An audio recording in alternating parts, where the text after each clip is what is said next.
it gives me additional pleasure to represent yet another member of LAMBDA Lab, which provided the task to their first round of the competition. So Fedor was kind enough to agree to give you a lecture today on machine learning. Yeah, basically you can see the topic. So Fedor, I don't want to steal your time anymore, so I'm just passing the word to you. Thank you. Okay, great. So many thanks for inviting me and give me that opportunity to to describe what we are doing in our laboratory, because I believe it is very exciting.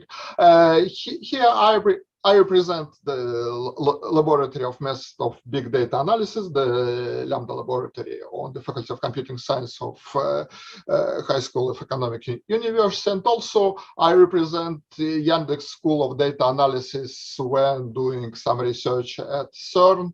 So, well, I have those two affiliations. And so the topic is, well, pretty generic, and I hope you will have fun with that lecture. You do not need to study a lot of stuff, so it should be more to enjoy. So I try to describe how we use machine learning, how the machine learning actually helps to study the universe. And as a result, my talk is split into three parts. So first, I will talk about the physics, the physics side. So what's so it's essentially about. So I will be describing, well, the generic problem, the context of the work. Then, well, few words about machine learning, because I guess in this auditorium, well, we are all pretty advanced in that. And then exactly the ultimate topic, how they merge together to make a good things. So let's start with physics. From the very big high level, if we let's think what the science is. Well, so actually we have different sciences, and so there are formal sciences, natural sciences, well, also social sciences, and they made some hierarchy. And well, I must say that formal sciences, and by the way, computing science is a part of it. So it stands a bit alone. So essentially, it provides the tool, the apparatus for description of other science and other science, or may be considered as some hierarchy. And what's interesting is that this hierarchy is closely related with the size of those objects which are which are studied by the corresponding sites. And this is represented on this slide. So on the left is the typical size in meters. So it ranges by 30 orders of magnitude. And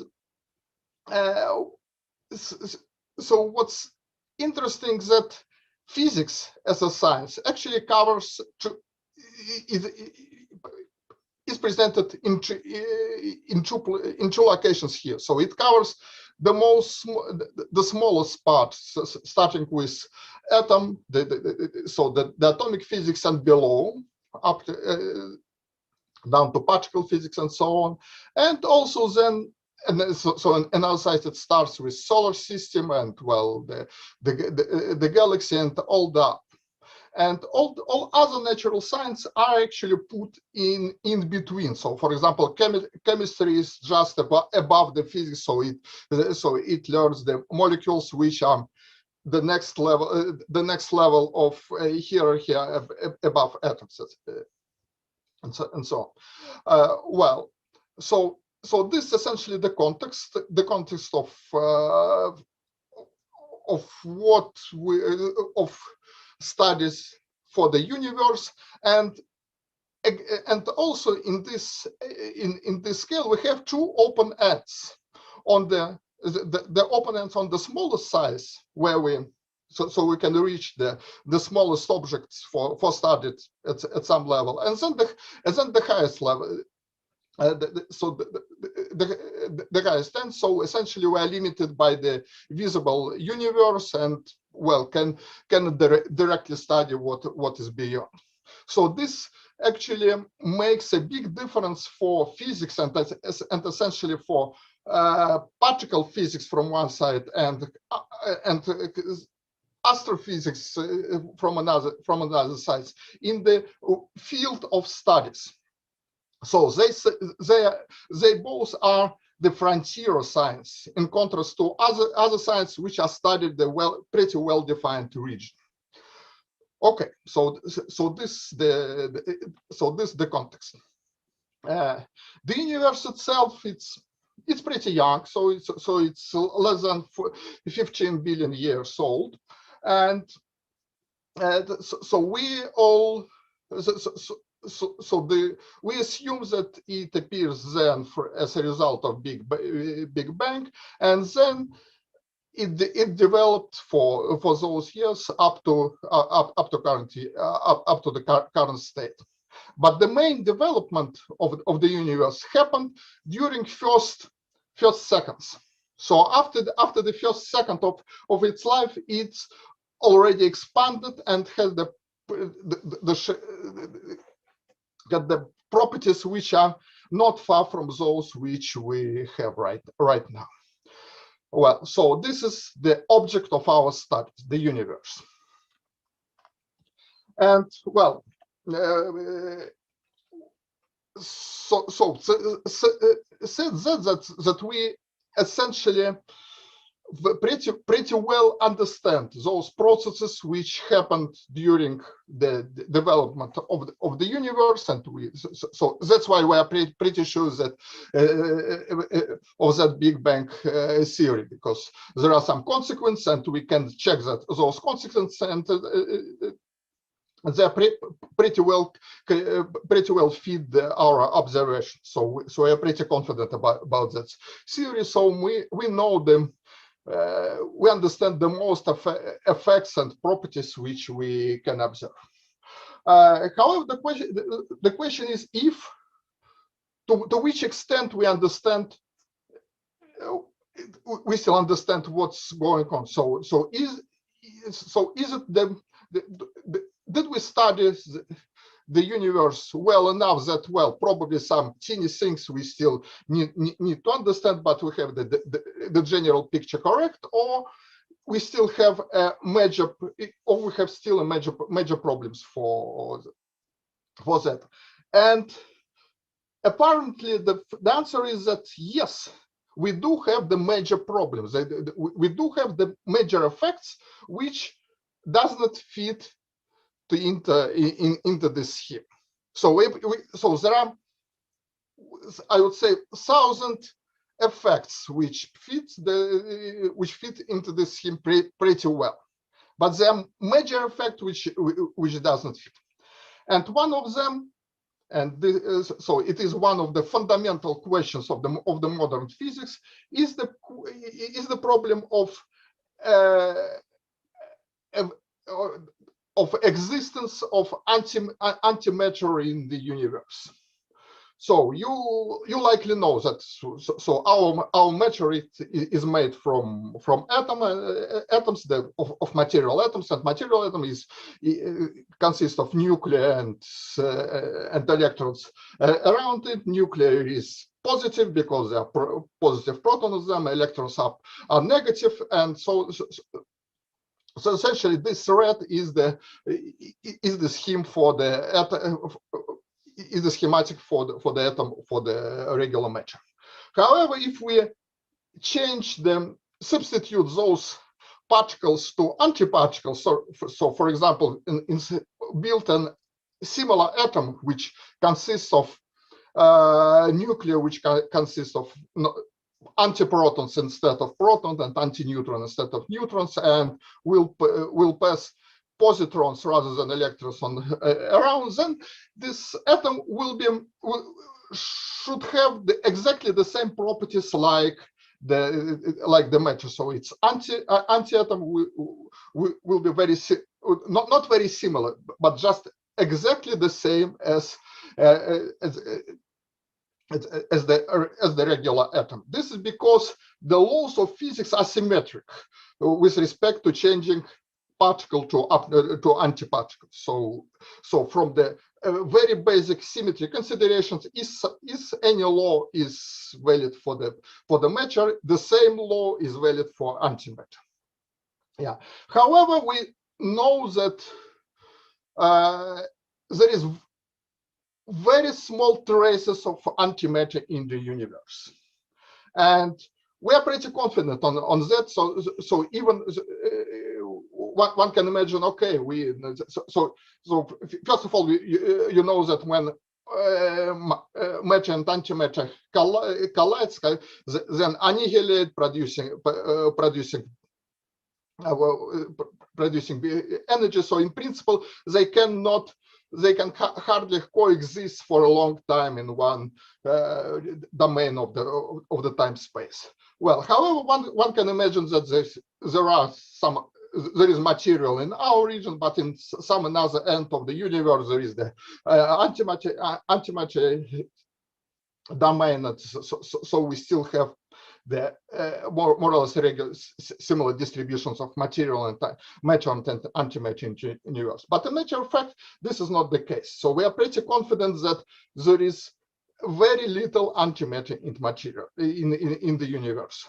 But from another side, Big Bang is symmetric. So it's essentially it produces something from nothing. And in this sense, it should produce similar amount of material and antimaterial in the very beginning. So from the first principles, we must have about the same amount of material and antimaterial in the beginning of Big Bang. But nowadays we have very little antimatter in the universe. So this is a question, and we have no answer why. So what the process can make this happen? Okay, so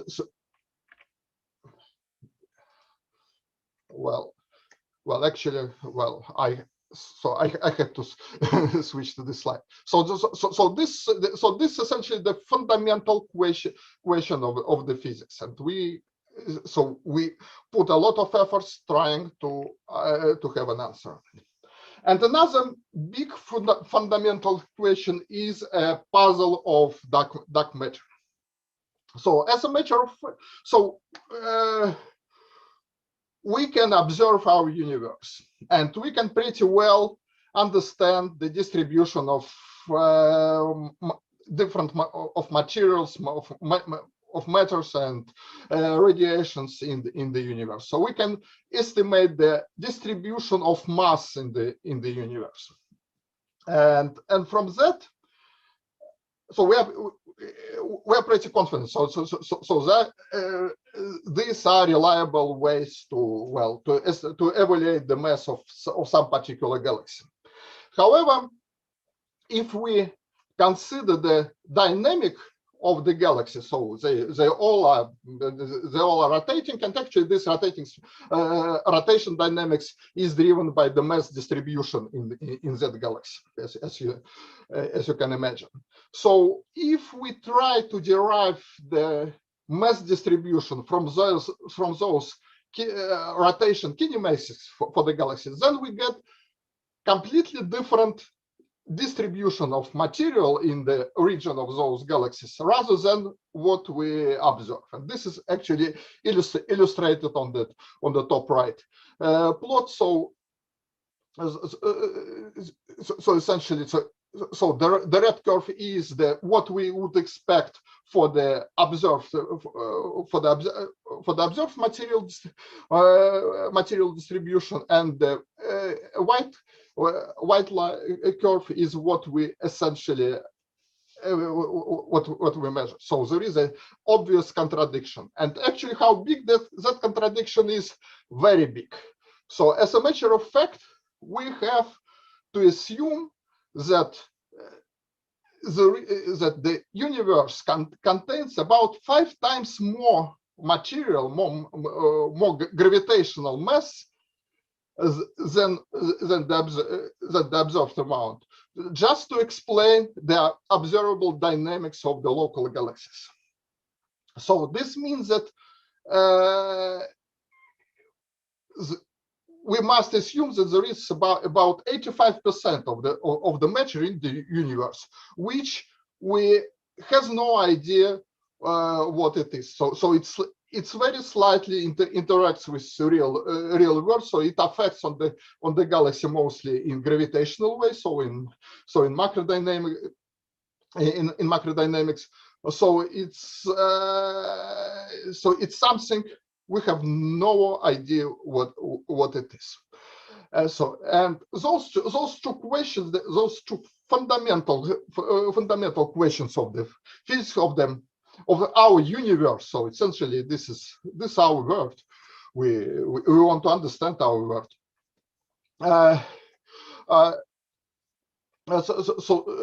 So physicists are trying to answer them, and particularly, I guess you have one of your problem for data analysis problem for this Olympiad was related exactly with the second problem, the search for the dark matter. And now I try to spend few slides, few minutes just to describe what that effect is. So I believe you solve that problem successfully, so you get a good classification to distinguish dark matter signals from the background. But why? So what that experiment is about, and why it is particularly why it is called Cygnus, and so this is essentially the experiment of search of measuring the dark matter halo in our galaxy. So you know our galaxy is called Milky Way. So essentially it looks like this, and Sun is on the peripheral. So we are not any Sun is not any special star, and so they all are rotating around the center according to dynamics. Yeah, and the idea of the experiment is that if, assuming that we have the halo of the dark matter in our our domain of the universe, and Sun is moving through that halo. And by the way, the Sun speed is about 220 kilometers per second, with relative to the center of the galaxy. So it's pretty high speed. So when it's moving through the halo, and Earth is moving through the same halo with about the same speed, well plus minus oscillations for rotating around the Sun. So the Sun, the Earth will be moving through that halo of the dark matter. So from the Earth's perspective, the dark matter will be colliding the assets, will be facing the Earth with that speed. So there will be so-called dark matter wind, which and so this wind is continuously gets through the verse, and particularly if you put some detector, it will go through the detector, and very rarely that dark matter particles will interact with the detector and produce the signal which you particularly discovered. And then the idea of the experiment is very, very nice. So we have the detector, and we have the Earth, which is rotating, well, which has a day rotation. And as a result, in different time of the day, this detector has a different orientation comparing to the wind direction. And thus, if we observe, if we detect those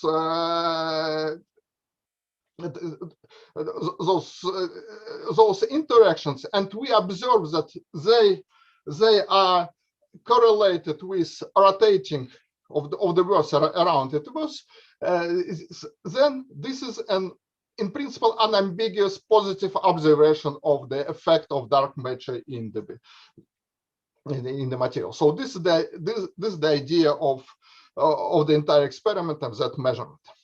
And by the way, why Cygnus? So what's special about Cygnus? Well, actually, it's a Cygnus constellation. There is nothing special about Cygnus constellation except that, well, this constellation is beyond our galaxy, so it is a very different galaxy. So it is exactly in the direction where Sun is moving right at this point of time. So this is a very good reference point for the direction of the Sun movement. And so, as such, any correlation with which is related with dark matter wind is observed as a correlation with direction to the on the Cygnus constellation. So that's why Cygnus. Okay, so that's the idea of the experiment, and so this is not the first and not the last, I believe, experiment which tries to observe the dark matter, and I hope that your approach would help to get the better signal to background ratio. Okay, so this about dark matter. So now a few words. Let's back again to the scale, and there is a very interesting thing that so as I said, there are two open ends in the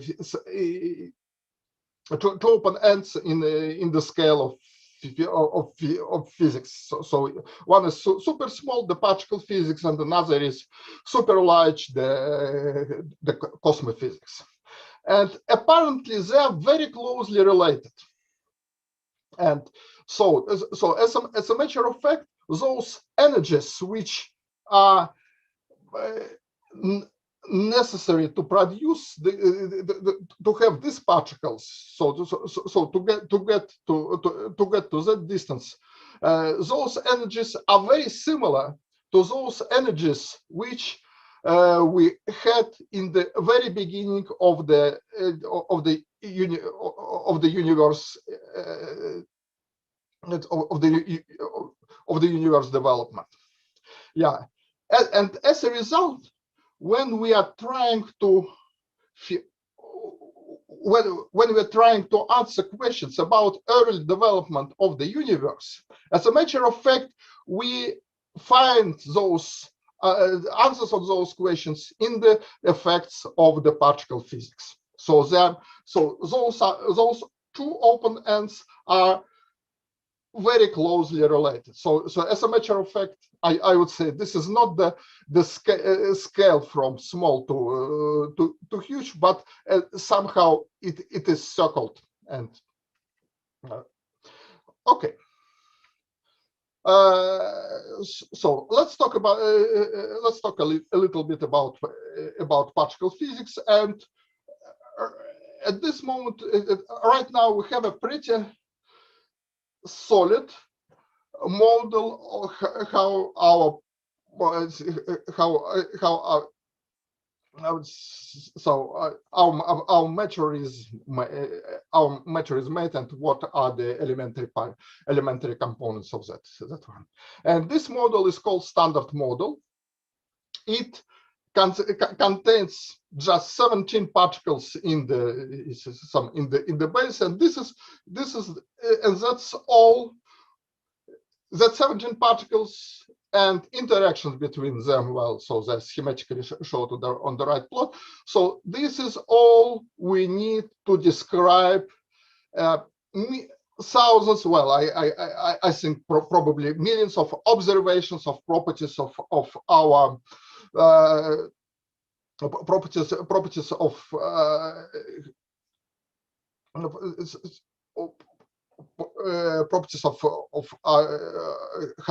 how the measure is constructed. So standard model, the standard model is as a matter of fact the mathematical description of elementary particles and those interactions.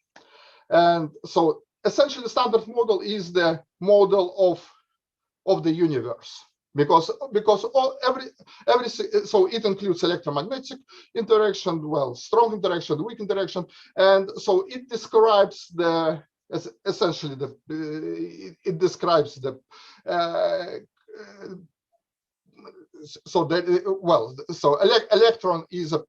electron is a part of the standard model as an elementary particles, and proton and neutrons, those particles which compose the nuclei of atoms, are made of quarks, those violent particles, and so essentially the atomic structure is also derived from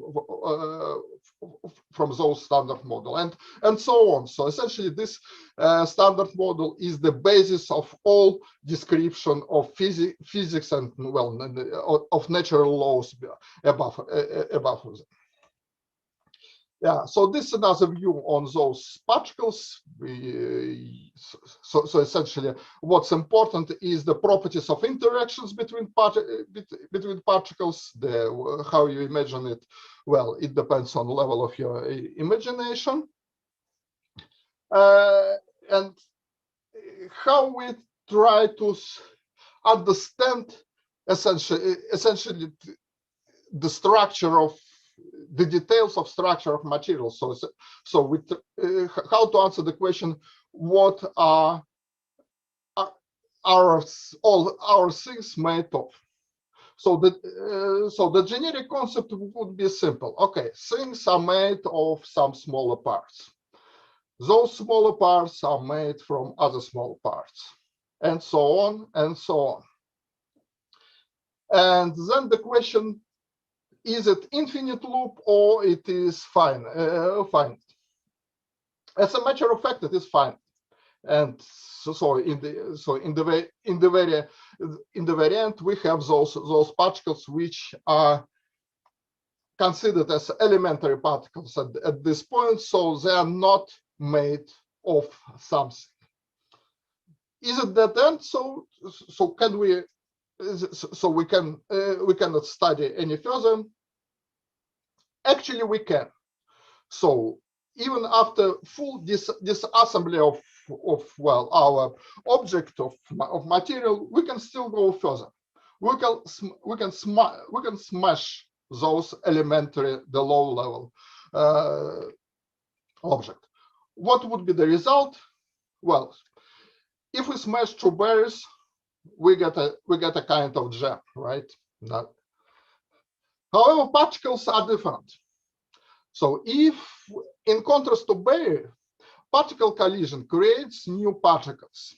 So this is some kind of law of conservation. So as those actually philosophically it is obvious, because if those particles are elementary, then there might be no parts of the constituents of those particles. And so as a matter of fact, if we smash two particles at high energy, we can create a new particles, and what's important, we can create even those particles which do not ever exist in the universe. Why not exist? Because just because they stable. So they're decaying pretty fast. So for the universe, they decay even if they were produced, they disappeared a while ago. And here we produce them again. Okay, sure, they will decay again, but we produce them at given point of space and time. Okay. So strictly speaking, when we produce the new particles, and when we produce new particles in collision, we use the same Einstein, famous Einstein relation between energy and mass, E equal to mc square in opposite direction. So we used to use this formula to get the energy which is released by, well, changing mass, for example, by annihilation or by nuclear reaction or something like that. But it is opposite. So it may be a reverse. So in sense that if we have an energy cluster, it can convert into different into particle with different masses, and this is the full idea behind colliders, particle colliders, as a tool as machine to study elementary particles and to study the universe structure. However, so if we may we collide two particles, and well, particularly we may talk about Large Hadron Collider, and in this case we collide proton with proton. It's not enough to produce particle. Okay, we smash protons, we get those particles, and what else? How can we study them? So we have to observe those particles. We are fortunate. We are lucky that we know exactly the place, the location, and time where they are smashed. So we can put a detector around this point which would register the product of which are produced in those collisions exactly at that time. So we need a kind of detector, the kind of camera which would fix, which would detect the product of that collision.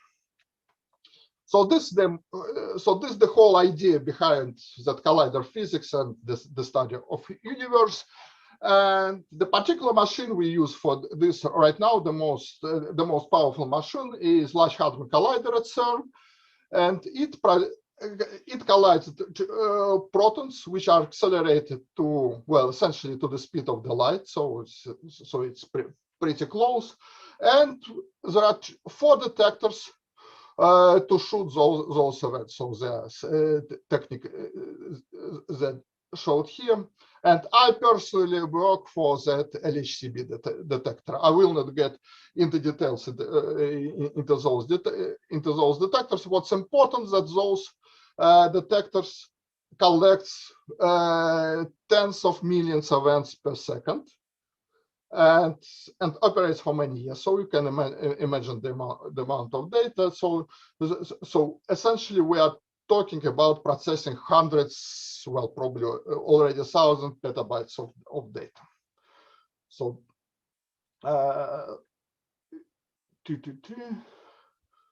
let me skip this. Okay. It shows so it's the video about that machine. So the machine is situated on the border between Switzerland and France, near Geneva, and so essentially my machine is under those two countries underground. So there are protons which are rotating in this, which are moving in the inside, and there are those 4 collision points. So those collision points are surrounded by detectors. So those are 4 detectors: CMS, ALICE, ATOS, and LHCb. And in every detector we have those collisions essentially 40 million times per 40 million collisions per second, and each collision produce some particles as a result. So this is essentially the object of our studies. So those are huge detectors. So here it's, you can imagine the scale. And by the way, those detectors are made with the precision of the special precision of about 10 microns. So they're 10 meters detector with very precise. But let's talk about data side of those experiments. So every collision produce the events, and it's every event about 100 megabits. So it's what the detector is read out. The most problematic is the event rate. So it's 40 million events per second. It's essentially we have events every 25 nanoseconds, and this sum up into 4,000 terabit per second total data bandwidth. So this is the data bandwidth which we'd like to accommodate and to search those teeny effects which are hidden in those data. Those, first of all, to process that high bandwidth, we need a very aggressive online filtering, because this amount of data cannot be just put on long storage. How this data processing is done? Well, last century it was pretty easy. It was straightforward. The kind of collisions were filmed by the camera, and then those films were processed. And on the right is the very famous picture of discovery for omega minus hyperon. So it was breakthrough at that time, and it was discovered by that by these cascades of decays, because omega hyperon and intermediate particles are not stable, so they decay, and we can observe the products of those decays. So all this decay scheme may be extracted from this photo, and it is schematic here. So it's pretty straightforward, and however, required a lot of human attention to make it. Well, nowadays events are much more complicated. Why? Two reasons. So first, we are running at much higher energies than last century, and as I explained, that energy which is produced new particles, so higher energy, more particles are produced, and another. Okay, so we have more particles for every interaction. Also, we have much more interactions. So essentially, we have several interactions for every event. So nowadays, event looks like this, and we have to accommodate those events at rates of, as I mentioned, 40 millions per second, and extract the useful information from this. So the techniques for this data processing is multi-step regression. So we have in the very beginning, for every event, we have 100 millions of detector channels which are read out, and then we put several layers of very aggressive regression. So we have those detector responses. However, we know that those responses are produced by some produced particles. So those responses are correlated and maybe clusterized. So we clusterize them well and into about a few thousand of clusters for different parts of the detectors. And those clusters are also correlated as they belong to particular tracks, so we can reduce the number of objects even further. Then so we have that collision, and this collision produce not all those events, not just those particles which we are interested in, but also, well, a lot of others. So we may select the signatures which are interested, the physics signatures which are interesting for studies, and so this is a selection of particular objects, of particular reconstructed objects, and now it's about not more than 10 per event. And after all, those objects are combined together into physics result. And as a matter of fact, the physics result is just a single number, like on this plot illustrating the Higgs discovery in 2012. So this is essentially the properties of this bar. So this is the approach, the data approach for processing that huge data flows. Well, and to complete the physics part, just to give you an idea what's the physics result actually is, what is the ultimate goal. And so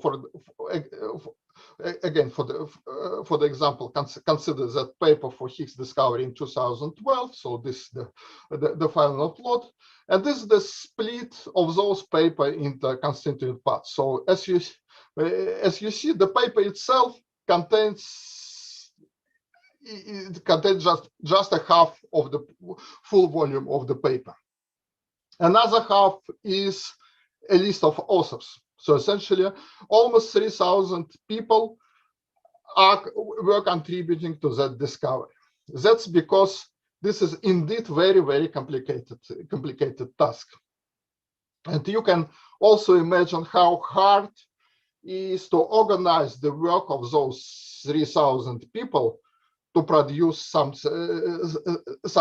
something meaningful.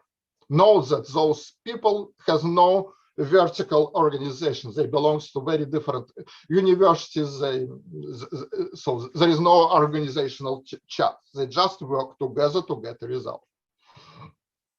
Well, and also this result is, well, is just a visible part of the iceberg. So it is backed up by a lot of studies, and well, particularly this paper is supported by more than 100 studies which precede to it. So this is a kind of study which we are aimed to. So this is a physics part. It's a context. Now machine learning, I will do it quickly. So, well, you all knows very well a hype side of the machine learning, artificial intelligence, and all that stuff. I would like to, in this lecture, I would like to concentrate to discuss a bit the specific of the models.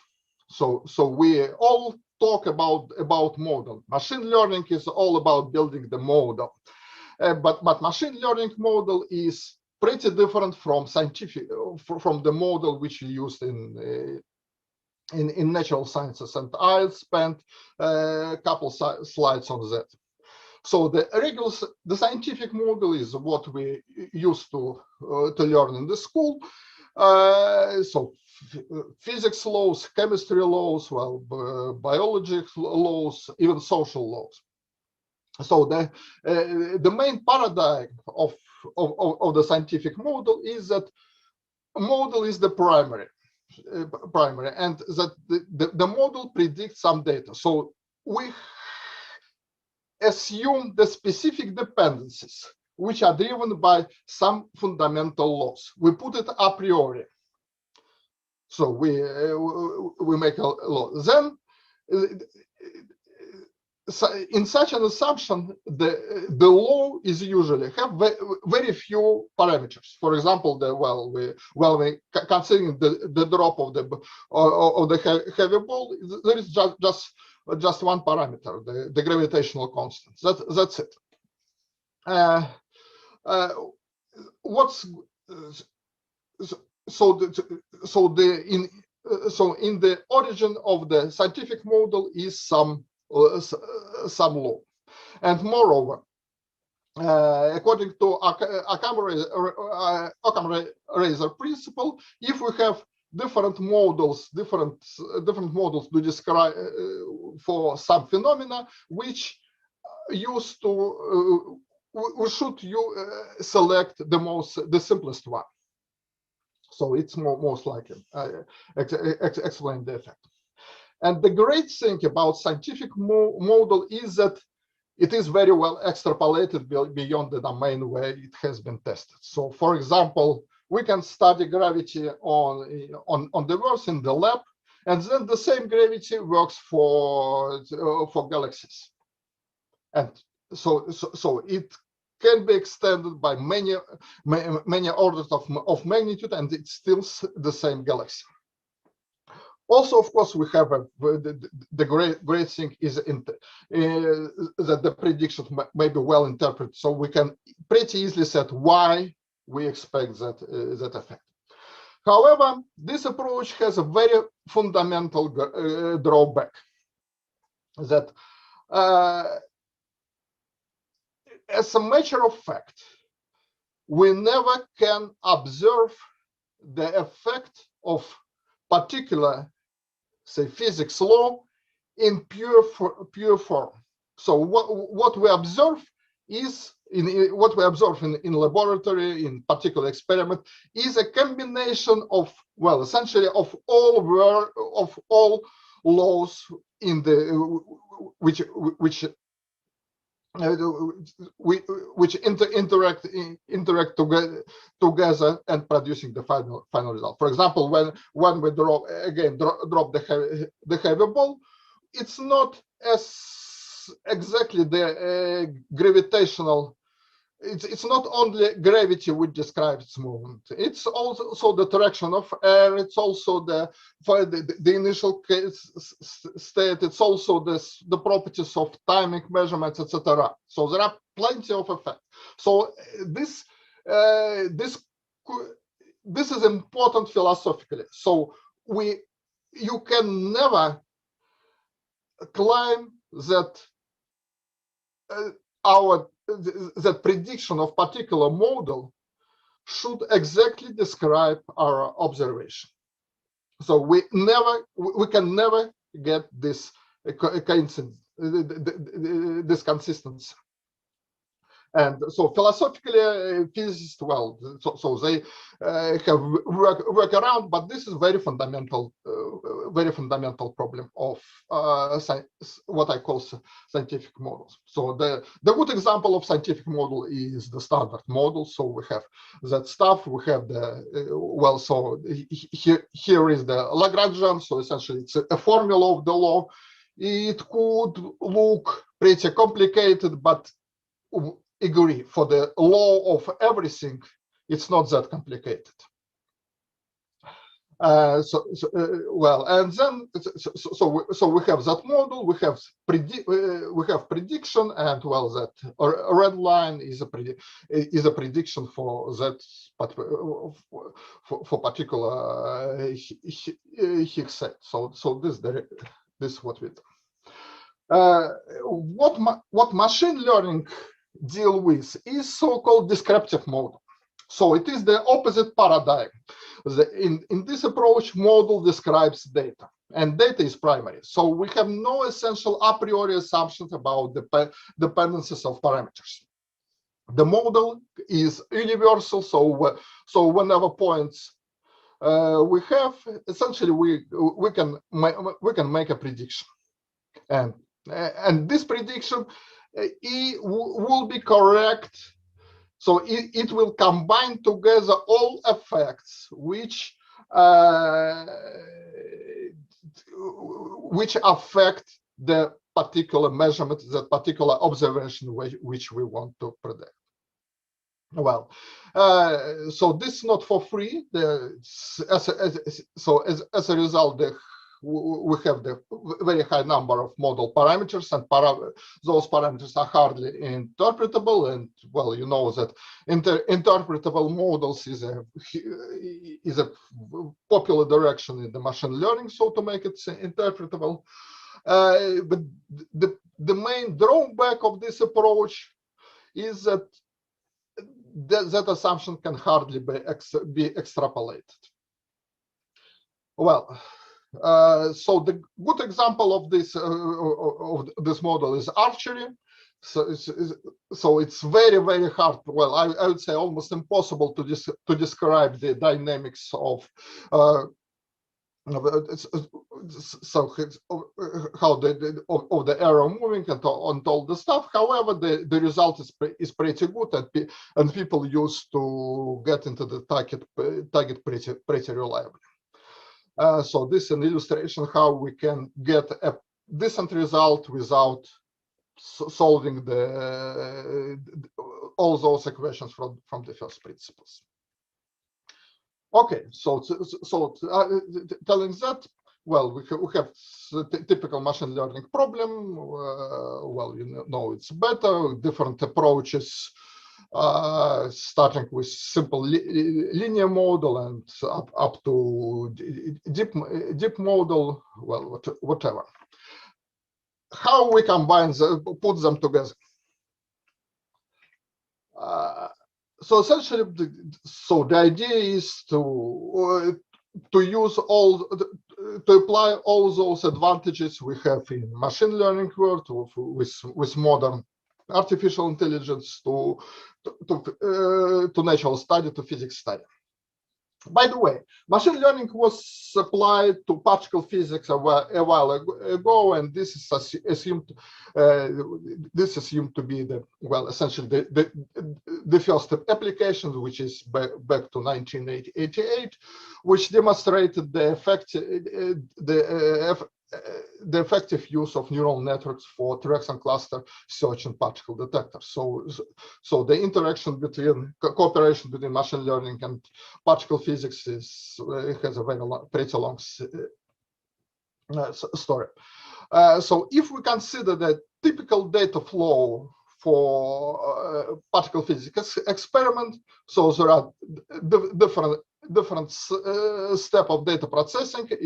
This is directly related with those aggressive multi-step regression. So they're really organized as a particular step, and well, also we have a simulation for the detector response on top of this, and we have detector monitoring. And as a matter of fact, almost every of those steps are now every step now use the machine learning to speed up, to improve, to simplify the operation of that particular step. Let me illustrate on this. So this very simple approach is the Roboshifter, which was applied in our experiment. So it just helps human to control the quality of data which are taken from the detector. You can imagine that if we collect tens millions of channels from the detector, not all of the probability that something is broken is pretty high. So this must be controlled pretty closely. And so there is a monitoring, the monitoring team and monitoring tools for that. And Roboshifter does nothing more than looks on the same data which human monitors, and try to study the decision of the operator, and then predict what would be predict the quality of data. So essentially, it's analyze the collected data, makes prediction, and what's important, it advises about possible source of the problem. So this is the very straightforward application of the machine learning. If we consider now the detector itself, is essentially a big universal digital camera, and well, I would say more it is a set of digital cameras, because the particle detector consists of different sub-detectors, each of which is dedicated to particular for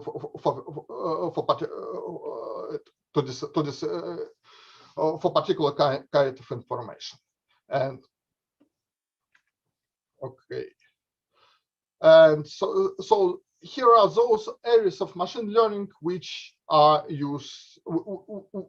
very convenient for our studies. So one of them is the reconstruction, so the way how from the detector response, which is, well, pretty digital formula, to extract the information about particular particles, particular effects which cause that stuff. So then the real-time event selection, and essentially nowadays it's not possible without the computerized approaches with those data flows I described.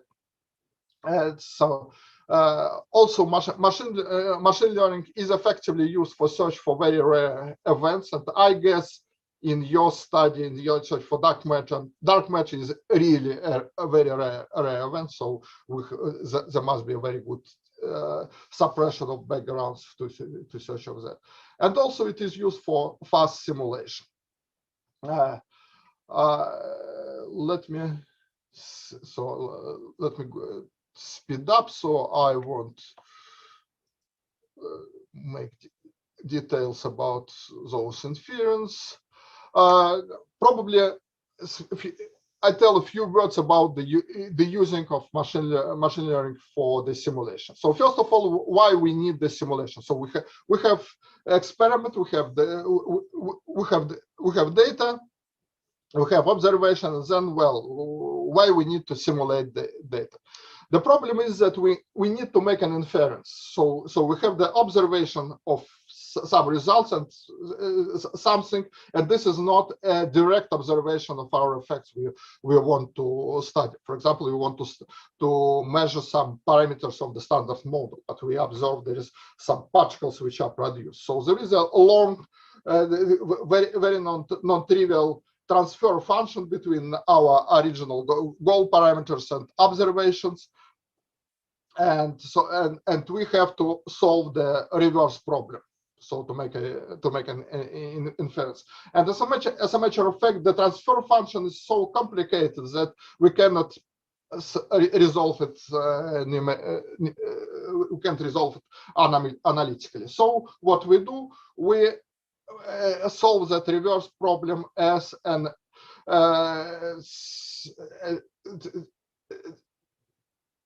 iterative solution for the direct problem. So essentially, what we do, we vary those parameters which we are trying to fit to measure, and then to see what's which response from those parameters mostly corresponds to those effects we observe in data. So that's why simulation is the most important thing. So we have a pretty good tool. The problem is that this tool is so the simulation of the detector is pretty slow. It's slow, and nowadays we have a huge amount of data, so we need even more simulated data. We have to spend a lot of so we do not have enough computer resources to run all those simulations that is necessary. Well, the idea is simple. So the detailed simulation is the very microscopic level simulation. So essentially, it simulates interaction of particles with material, with atoms, so on very microscopic level. However, detector response is pretty big. So the cells could be centimeters size. So the idea is to train the generative model, which would directly generate that coarse signal, skipping that micro level simulation. So that's what we do.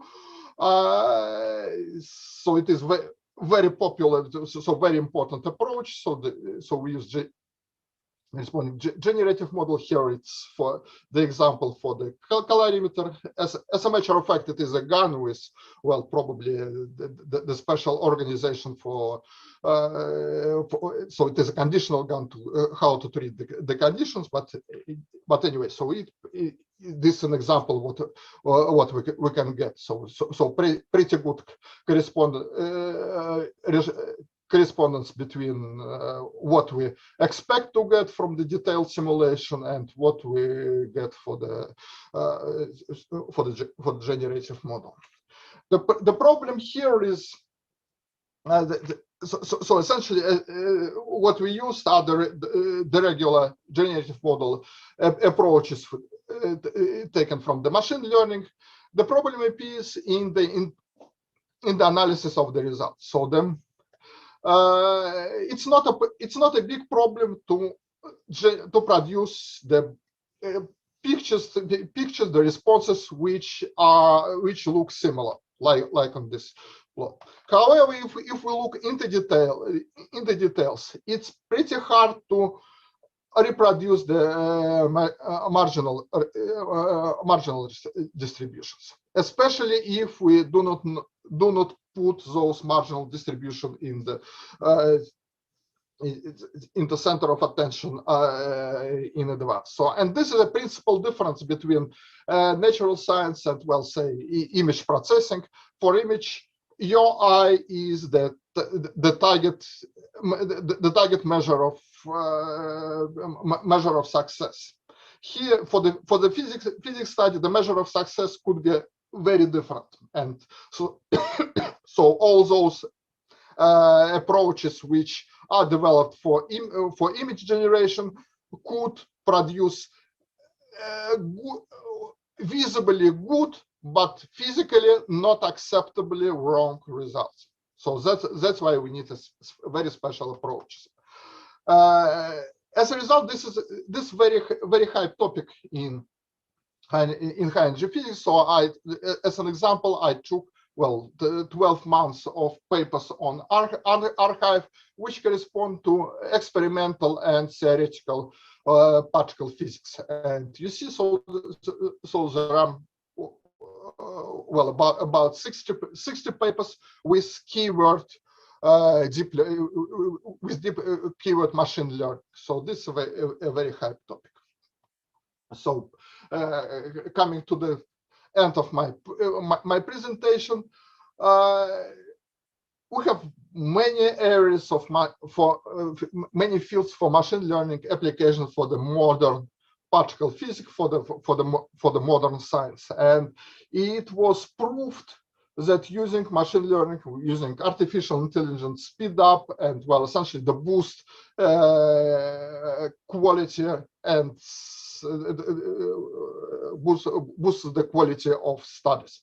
So we believe this is a very important direction for development of the modern science. And this brings me to conclusion. First of all, studying the universe is a big fun. You are studying the biggest, the most interesting thing that we have around. But also this is a big challenge. Those studies need a lot of data, which needs to be processed to answer those questions. Those data needs to be collected, filtered, reconstructed, analyzed. So obtaining the studying universe is all about processing data, and machine learning approaches are the most suitable for these problems as it looks for now. From another side, those are physics-specific problems. So it's hard to crystallize, to make a crystal clear, to extract the crystal clear machine learning problem from the physics world. This is a frontier studies. So it's not academic studies. So we do not have academic problem. We have practical problems. So that's why we work together.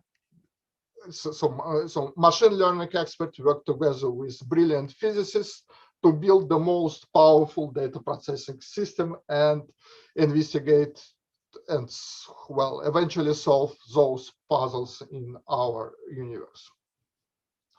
I would say this is an opportunity to make a difference for those who doing mathematics, for those who doing machine learning, artificial intelligence side. This opportunity to make a difference for the entire civilization knowledge frontiers. So as a matter of fact, well, so of course most money are in around banks. So if you see your life goals as well, getting and spending monies, then banking is a very good field. But if in case you are romantic and want to make a difference, to push the civilization to new frontiers rather than make extra profit to the local bank, this kind of activity may be a direction to move. So particularly we are happy to if brilliant people, brilliant computing science experts join our team. And on this slide is just so for the reference, the entry point for our laboratory, which are concentrated exactly on the application of machine learning approaches to the particle physics, to physics, to natural sciences. And so we have plenty of projects of different levels, and they all are related with studying fundamental studies of the universe. Thank you.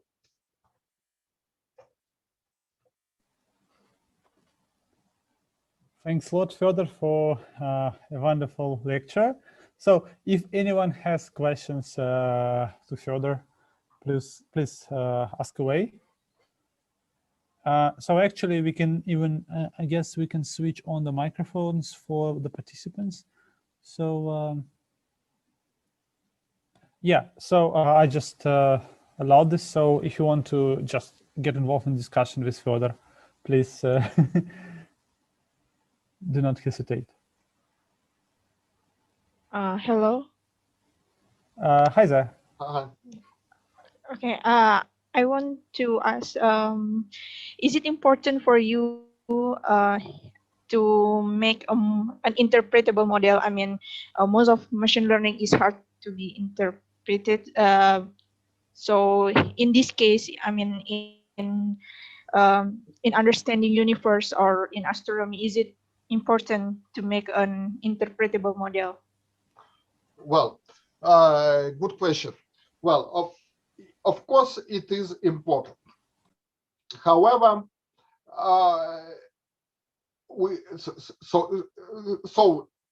that's why that's exactly the reason why I'm trying to explain the distinction between different models. So the machine learning produced model may hardly be a model for fundamental laws. So this still must be a scientific model. However, to study for the studies, we have a lot of intermediate models which are very suitable for machine learning, and we are not that much care about interpretability, providing the model has a good prediction. So there is a huge domain for those essentially machine learning driven models for which we have poor interpretation but high precision. So thank you very much. Yeah. So we are not talking about substituting physics models, physics laws with machine learning derived. They work together.